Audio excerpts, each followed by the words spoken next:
Magagaya. Hello, Megamon! Good morning! Yan! Tama nga si Kuya Crystal, wala akong makita from here. And I hope you greet din yung mga katabi nyo na good morning with a smile and ear to ear. Okay, can you greet your seatmates and very good morning? Alright! So yan, for those who don't know me, I am Kay Magudayao. K-Max to my followers. Wow, kala mo talaga may following, no? Pero shameless plug na rin. But here in I Am Mad, I am Ate Kay. I'm really happy to be here and honestly a little nervous because usually, host ako, part din ng Jays of I Am Mad. So, yeah, let's see where this goes. People usually see me as the girl with overflowing energy, laging present, laging okay, laging nandyan. And I often get asked, hindi ka ba napapagod? I always laugh it off because how do you even answer that? The truth is, nalolobat din ako. I just learned how to mask it well. Growing up, I was surrounded by faith, family, and friends. The three F's that kept me steady. I've lived far from home most of my life, moving from province to province, community to community. And somehow, I always felt guided. Kahit saan ako mapunta, I felt like I was being watched over. But even with that foundation, I still face the same things we all do. Doubts, overthinking, questioning if I'm doing enough, being enough, or even becoming the person I'm supposed to be. And maybe some of you can relate to this. People think you're strong because they only ever see the highlight reel. Especially now with Instagram.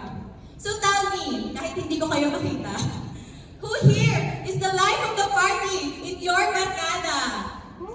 The class clown! The one who has the loudest laugh. And the promotor na lahat ng ganap at gala. Diba? Totoo naman, kung sino ba yung pinakamasayahin, pinakamaingay, pinakakwela, sila pa yung may pinagdadaanan na hindi halata. And I've lived a lot of those contrasting moments. Last April, during our department summer party, I was my usual self. Smiling, welcoming everyone, hyping up the team, making sure that the energy stayed high. Kasi ako lang yung Gen Z sa grupo. And the outside, I looked steady, present, okay. But what no one knew was that just a few hours before arriving at that villa in Pansol, I had cried my heart out to my boss. For months, I had been carrying this quiet heaviness, watching my peers fly out for international exposures while I stayed behind, moving through different developmental assignments, which I'm grateful for, trying my best to prove myself in every corner they placed me. I kept telling myself, this is still growth, this is still good. But to be honest, it was getting harder to believe. So that afternoon, everything I had been swallowing down finally caught up with me. I told my boss my frustrations, my fears, the silent pressure I put on myself, the feeling that no matter how much I tried, I was still falling short. I admitted that I felt stagnant, invisible, and even. And right in the middle of that breakdown, may maliit na boses na paulit-ulit tumubulong. Sa career ka na nga lang nagpo-focus. Bakit parang hindi mo pa magawa ng tama? Are you even in the right place? But after that, I wiped my face, fixed my composure, and showed up like nothing was wrong. And that's when it hit me. I've been doing that in so many parts of my life. Showing up, smiling, acting okay, even when I was running on fumes. siguro, whenever I meet friends, the first thing they ask is, "Hey, saan ka ba naglalagi? Bakit parang you're everywhere all at once?" And to be fair, may point naman sila. From the outside, I really do look fine. Put together, ika nga. I am based in Batangas, pero biglang nasa Manila for a weekday dinner to meet friends or family. Hyper and energetic again the next morning at work in Laguna. Weekends either in QC with family, dito pala sala, and my dad flew from Tuguegarao to here.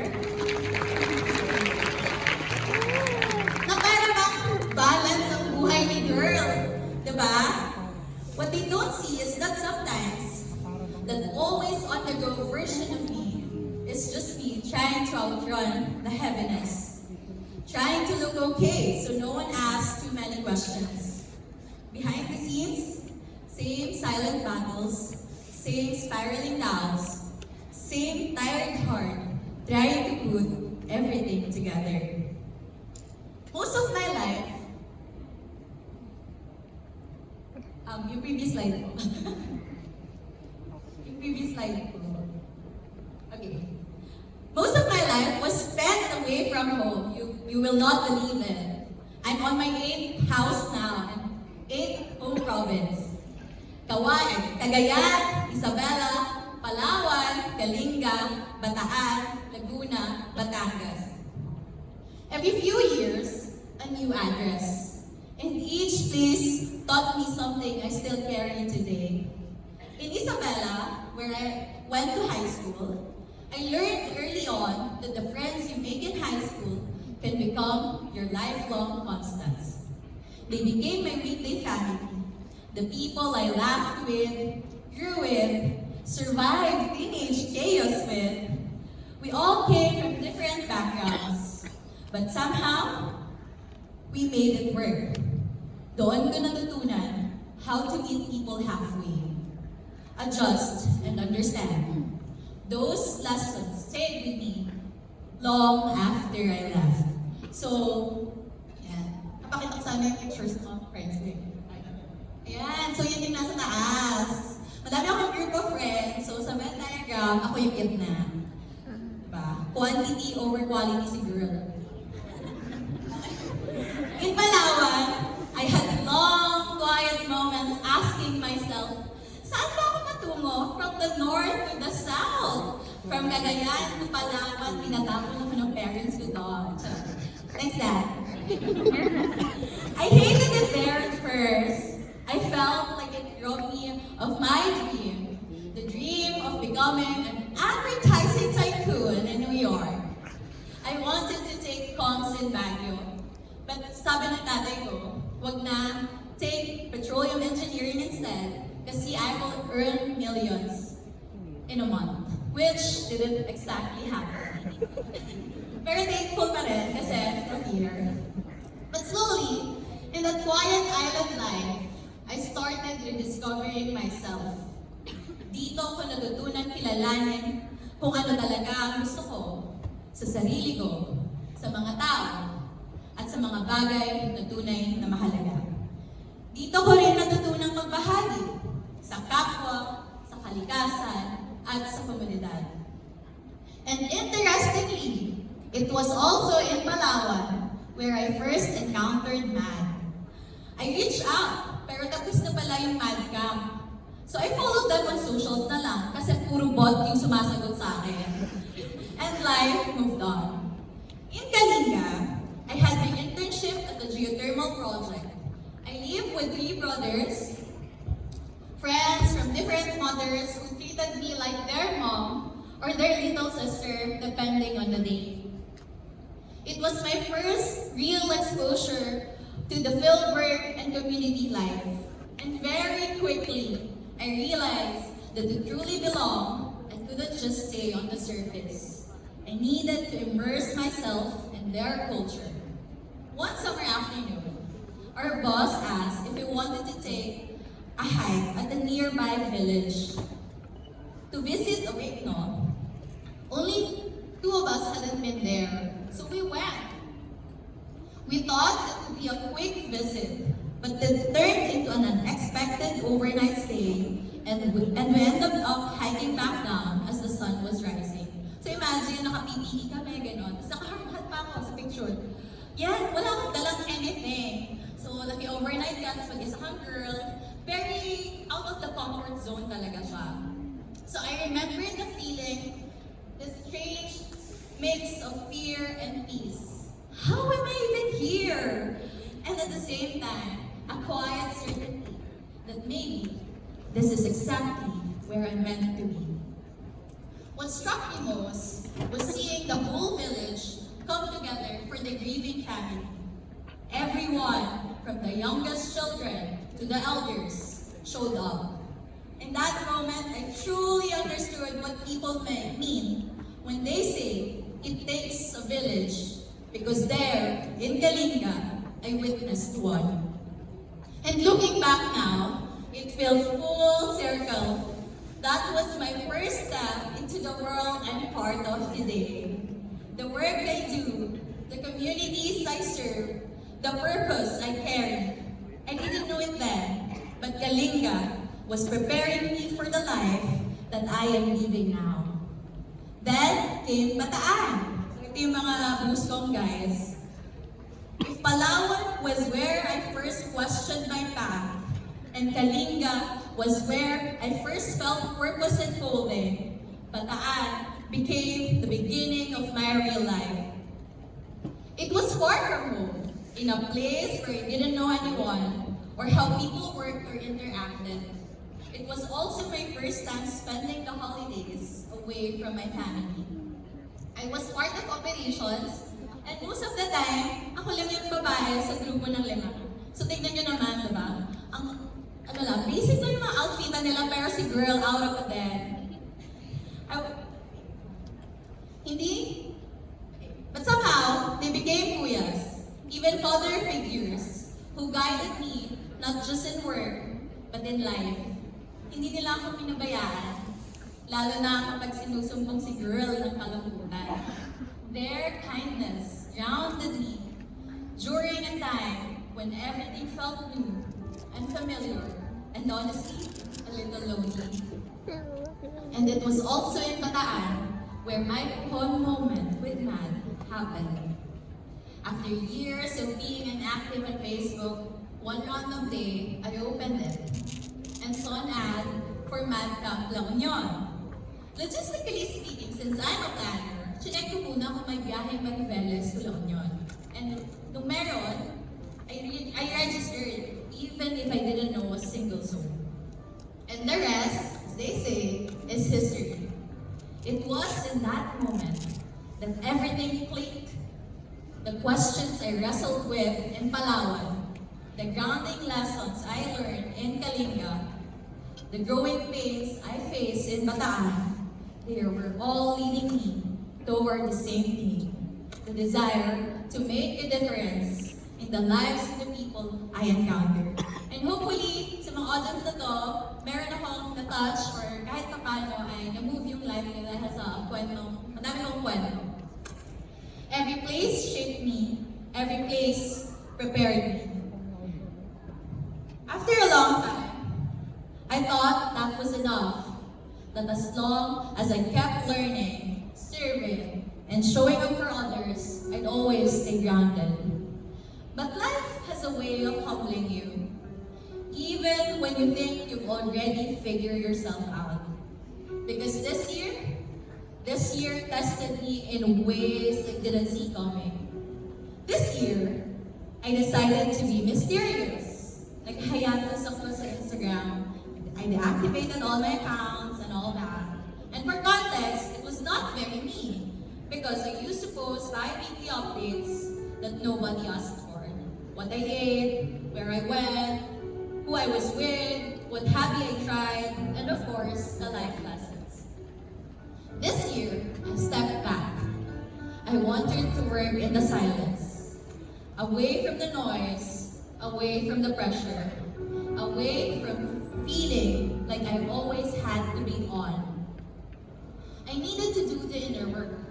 Let me be honest, this year was heavy, really heavy. I questioned my choices, my abilities, my intelligence, my worth. I remember one night lying on my bed, staring at the ceiling, replaying all the turning points of my life. The career I chose to let go, the friendships I didn't nurture, the relationships that I watched drifted away, the opportunities I didn't take because I was too afraid to fail. And the more I replayed them, the smaller I felt. Parang biglang nawawala lahat ng tiwala ko sa sarili ko.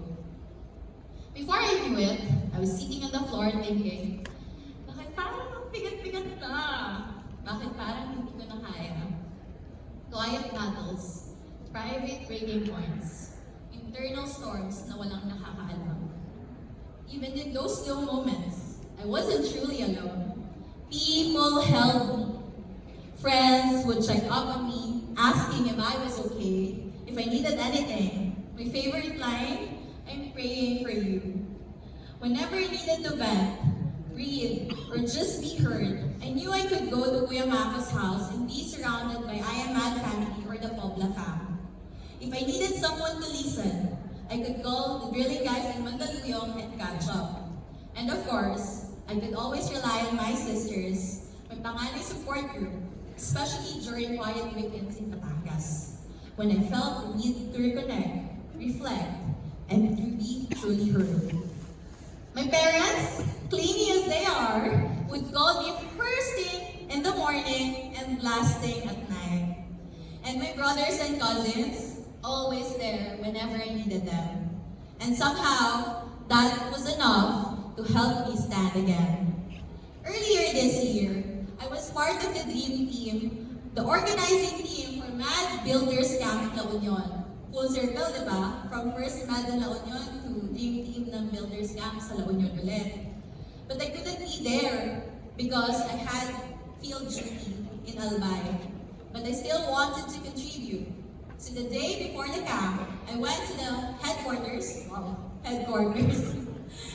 I joined the online orientation and helped prepare whatever I could. Honestly, I wanted to skip.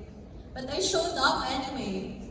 After that mad weekend, even from afar, I felt a little lighter. It reminded me something important. Sometimes, you don't need to be at 100%. Sometimes, even showing up with just 10% is enough to keep moving forward.